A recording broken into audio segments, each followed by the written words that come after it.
Hello friends, कैसे हो आप सब। आई होप आप सब ठीक होगे।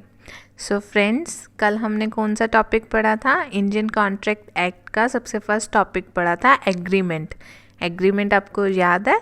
एग्रीमेंट क्या होता है? Offer plus acceptance. ऑफर के साथ जब हम उसे एक्सेप्ट कर लेते हैं उसको हम क्या कहते हैं? एग्रीमेंट। और आज हम क्या पढ़ने जाएंगे? Contract. Second topic contract. What is contract? Contract क्या होता है? जब ऑफर के साथ एक्सेप्टेंस हो प्लस तीसरी चीज और आ जाए, लीगल इनफोर्सेबिलिटी, तब हम उसे क्या कहते हैं? कॉन्ट्रैक्ट। तब क्या कहते हैं हम उसे? कॉन्ट्रैक्ट। एग्रीमेंट में हमने पढ़ा था offer plus acceptance only. Means अगर हमने किसी को ऑफर दिया, भाई आप हमारे घर चाय पे आना, हमने उसको ऑफर दिया और बी ने उसको एक्सेप्ट कर लिया, तो ये क्या हो गया? एग्रीमेंट। अब कॉन्ट्रैक्ट ही कब बनेगा? जब हम लीगल इन्फोर्सेबिलिटी लगा देंगे। मीन्स लीगली वो इन्फोर्सेबल होगा कोर्ट में, हम उसको कोर्ट में चैलेंज कर सकेंगे, उसको हम कॉन्ट्रैक्ट कहते हैं। एग्रीमेंट को मैंने आपको बताया था कि हम कोर्ट में चैलेंज नहीं कर सकते। अब हस्बैंड ने वाइफ को कह दिया भाई वो नेकलेस लेके देगा, उसने नहीं लेके दिया, तो वो कोई कोर्ट में थोड़ा ना चैलेंज कर सकती है, तो वो तो एग्रीमेंट था ना, सिंपल, वो कॉन्ट्रैक्ट नहीं था। लेकिन जो कॉन्ट्रैक्ट होता है वो उसका लीगली हम उसको कोर्ट में चैलेंज कर सकते हैं। उसका प्रॉपर एक प्रोसीजर होता है, प्रॉपर उसके डॉक्यूमेंट्स बनते हैं, प्रॉपर उसका सब कुछ होता है। सो हम ये भी बोल सकते हैं ऑल एग्रीमेंट्स आर कॉन्ट्रैक्ट। सारे एग्रीमेंट कॉन्ट्रैक्ट होते हैं, येस और नो? कमेंट्स में मुझे ज़रूर बताना, सारे एग्रीमेंट कॉन्ट्रैक्ट होते हैं? नो, सारे एग्रीमेंट तो कॉन्ट्रैक्ट नहीं होते। सोशल एग्रीमेंट तो नहीं होता। होता है? नहीं होता। तो and all contracts are agreement. All contracts are agreement होते हैं या नहीं होते? बताओ मुझे। होते हैं बेटा, क्योंकि ऑफर प्लस एक्सेप्टेंस तो सभी में ही होती है ना, तभी कॉन्ट्रैक्ट बनेगा ना। हम प्लस तीसरी चीज़ और ऐड कर देते हैं तब कॉन्ट्रैक्ट बनता है। लेकिन एग्रीमेंट में भी ऑफर एक्सेप्टेंस होती है, कॉन्ट्रैक्ट में भी ऑफर एक्सेप्टेंस होती है, तो सारे कॉन्ट्रैक्ट एग्रीमेंट होते हैं। ठीक है बेटा, समझ आई ये बात? नेक्स्ट अब हम पढ़ेंगे टाइप्स ऑफ कॉन्ट्रैक्ट। बहुत सारे टाइप्स के कॉन्ट्रैक्ट होते हैं। सबसे पहला होता है वैलिड कॉन्ट्रैक्ट। वैलिड कॉन्ट्रैक्ट कौन सा होता है? अकॉर्डिंग टू सेक्शन 10 के अकॉर्डिंग जिस भी कॉन्ट्रैक्ट में सारे इंपॉर्टेंट एलिमेंट्स, सारे एसेंशियल एलिमेंट्स आ जाएं, उसको हम क्या कहते हैं? Valid contract. एसेंशियल एलिमेंट्स कौन कौन से होते हैं वो हम आगे सेक्शन 10 में पढ़ेंगे। अभी मैं आपको बेसिक समझा रही हूँ, तो आप वो समझो। वैलिड कॉन्ट्रैक्ट क्या होता है according to section 10? A contract in which all the elements of a contract which has all the essential elements of valid contract is called valid contract। ठीक है, क्लियर है?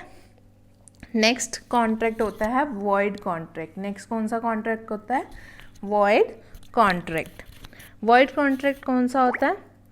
ऐसा कॉन्ट्रैक्ट जो पहले तो वैलिड था, पहले तो वो वैलिड था, मीन्स उसमें सारे एसेंशियल एलिमेंट्स थे जो सेक्शन 10 के होते हैं, लेकिन आफ्टर सम टाइम किसी रीज़न की वजह से, किसी की मतलब कोई सडन डेथ होगी या फिर कोई भी रीज़न की वजह से वो हम बाद में हम उसको फुलफ़िल नहीं कर सकते, वो वॉइड बन जाता है। फॉर एग्जांपल, हमने ए ने बी को कुछ सेल आउट किया, ठीक है। ए ने बी को बोला कि मैं आपको इस डेट को 31 मार्च को मैं आपको क्या दूंगा? एक 50,000 रुपीज़ का फ़ोन दूंगा, कुछ भी ऐसा कुछ भी कहा। लेकिन 31 मार्च से पहले ही ए की डेथ हो गई, तो ये कॉन्ट्रैक्ट, अब आप बताओ, वैलिड कॉन्ट्रैक्ट है? इसमें दो जने हैं, अब ए है ही नहीं, तो उस कॉन्ट्रैक्ट को वो पूरा कैसे करेगा? नहीं करेगा ना, तो ये वॉइड कॉन्ट्रैक्ट बन जाएगा। ठीक है। और क्या एग्जाम्पल हो सकता है? ए ने बी को क्या किया? एक हॉर्स बेचा 5 लाख में, ठीक है, और बी ने भी पेमेंट दे दी, ठीक है, बट डिलीवरी के टाइम पे जो हॉर्स है वो मर गया। अब हॉर्स ही मर गया तो अब ए बेचारा क्या करेगा? कुछ नहीं कर सकता। तो वो जो कॉन्ट्रैक्ट है वो क्या हो जाएगा? वॉइड कॉन्ट्रैक्ट हो जाएगा। ठीक है। अब आप ये पूछोगे कि भाई अब हॉर्स तो मर गया और बी ने तो पेमेंट दे दी थी, तो अब बी को क्या पेमेंट वापस मिलेगी? यस बेटा, बी को पेमेंट वापस मिलेगी, ऑब्वियसली मिलेगी। ठीक है। नेक्स्ट है वॉइडेबल कॉन्ट्रैक्ट। थर्ड टाइप है वॉइडेबल कॉन्ट्रैक्ट। वॉइडेबल कॉन्ट्रैक्ट होता है कि जो जोर ज़बरदस्ती से कॉन्ट्रैक्ट बनाया जाए, हमने जो दोनों पार्टीज़ की म्यूचुअल कंसेंट से ना बने, जोर ज़बरदस्ती से ये कॉन्ट्रैक्ट बना जाए, कॉरिजन से बना जाए। ठीक है। जब इसमें कंसेंट फ्री नहीं होता। वॉइडेबल कॉन्ट्रैक्ट कौन सा होता है? When the consent is not free. Acceptance कब ली जाती है? या तो फ्रॉड से, ठीक है, या कॉरिजन से। कॉरिजन क्या होता है बेटा? कॉरिजन होता है जोर ज़बरदस्ती से। ठीक है। अब कैसे जोर ज़बरदस्ती? एग्जाम्पल से समझो। मतलब अब एक लड़की को ए ने किडनैप कर लिया। सपोज बी एक गर्ल है, उसको ए ने किडनैप कर लिया।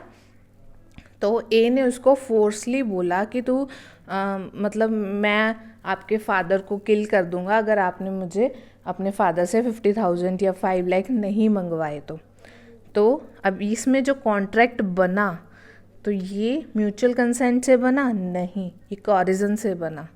कॉरिजन मतलब जोर ज़बरदस्ती से बनाया गया। उसमें उस गर्ल बी का कोई भी म्यूचुअल कंसेंट नहीं था। तो ये कॉन्ट्रैक्ट क्या है? वॉइडेबल है।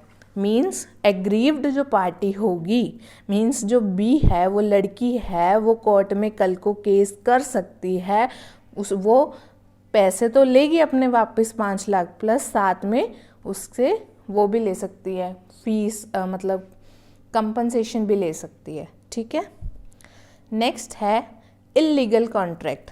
इलीगल कॉन्ट्रैक्ट आपको नाम से पता चल रहा है जो लीगली कभी भी वैलिड हो ही नहीं सकता। मीन्स कोई भी लॉ, कोई भी गवर्नमेंट, कोई भी कोर्ट उसको कभी भी वैलिड करेगा ही नहीं करेगा, कभी भी परमिशन देगा ही नहीं देगा। जो हमारे एथिक्स के खिलाफ होगा, जो पुनिशेबल होगा कोर्ट की आइज़ में, लॉ की आइज़ में, वो कौन सा होता है? Illegal contract. मीन्स टू से ड्रग की सप्लाई करना, गर्ल्स की सप्लाई करना, ये होता है इलीगल कॉन्ट्रैक्ट। ये हमेशा वॉइड ही रहेगा, इसका कोई वो ही नहीं है, वजूद ही नहीं है। ठीक है। नेक्स्ट है एक्सप्रेस कॉन्ट्रैक्ट। एक्सप्रेस कॉन्ट्रैक्ट कौन सा होता है? Which is made either spoken और रिटन। मीन्स एक्सप्रेस करना, अपने आप को एक्सप्रेस करना, या तो लिख के एक्सप्रेस करेंगे या फिर रिटन में एक्सप्रेस करेंगे। ठीक है। लेकिन जो नेक्स्ट है इम्प्लाइड कॉन्ट्रैक्ट। इम्प्लाइड कॉन्ट्रैक्ट में है जो मतलब आपके एक्शन से पता चले, आप उसको कहीं भी लिखो नहीं, कहीं भी रिटन में ना हो, कहीं भी आपकी स्पोकन से ना पता चले, विदाउट वर्ड्स का होगा। अब नेचुरल सी बात है, एग्जाम्पल लो। अब ए है, वो ट्रेन में बैठा तो ये इम्प्लाइड ही है ना कि उसको ट्रेन में बैठा तो उसको टिकट लेनी ही पड़ेगी। उसने कोई वर्ड्स में, रिटन में कोई कॉन्ट्रैक्ट बना। अगर वो नहीं लेगा तो टीटी आएगा, फिर टीटी आएगा तो उसको ट्रेन से बाहर निकाल देगा। ठीक है ना? क्लियर है? ये अनइंटेंशनली ही बन जाता है दोनों पार्टीज़ के बीच में, लेकिन इसमें उन दोनों का म्यूचुअल कंसेंट नहीं होता। म्यूचुअल कंसेंट के इसमें वर्ड्स का यूज़ ही नहीं होता। ठीक है। नेक्स्ट है क्वाजी कॉन्ट्रैक्ट। क्वाजी कॉन्ट्रैक्ट है, ये इम्पॉर्टेंट है, ये कई बार एग्जाम में आया हुआ है। क्वाजी कॉन्ट्रैक्ट एक्चुअली में कोई कॉन्ट्रैक्ट नहीं है। एक्चुअली में कॉन्ट्रैक्ट क्या नहीं है? फॉर एग्जाम्पल, अब आप जा रहे हो मार्केट, आपको रोड पे एक फ़ोन गिरा हुआ दिख गया।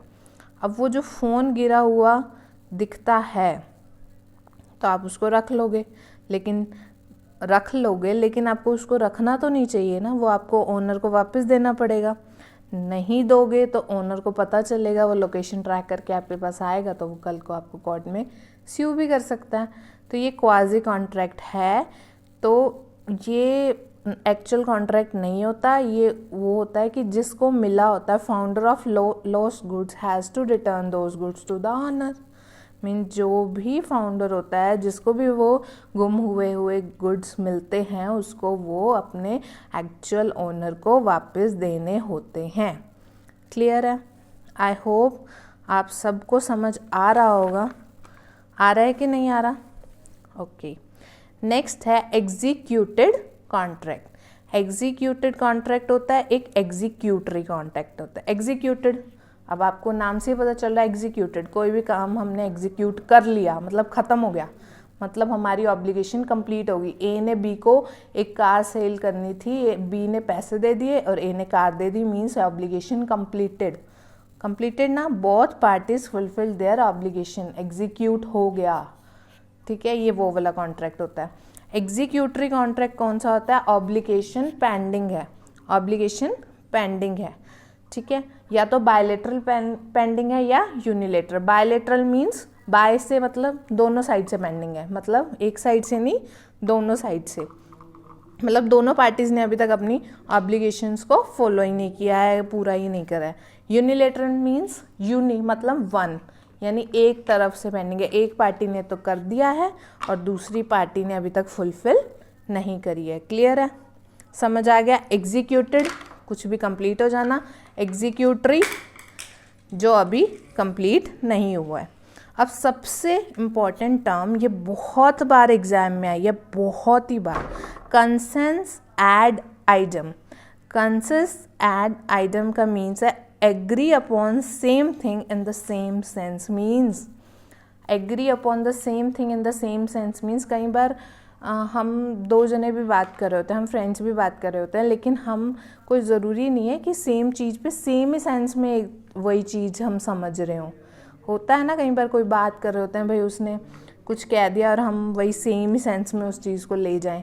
कई बार सामने वाला नेगेटिव में, हम पॉजिटिव बोल रहे होते हैं, सामने वाला नेगेटिव ले जाता है, तो ऐसा होना बहुत डिफ़िकल्ट है। तो कंसेंस एड आइटम का मतलब है agree upon same thing in the same sense, ठीक है, क्लियर है? अब आपको समझ आ गया। आई होप आपको टाइप्स ऑफ कॉन्ट्रैक्ट भी समझ आ गया होगा और what is difference between contract and agreement, ये सब समझ में आ गया होगा, ठीक है।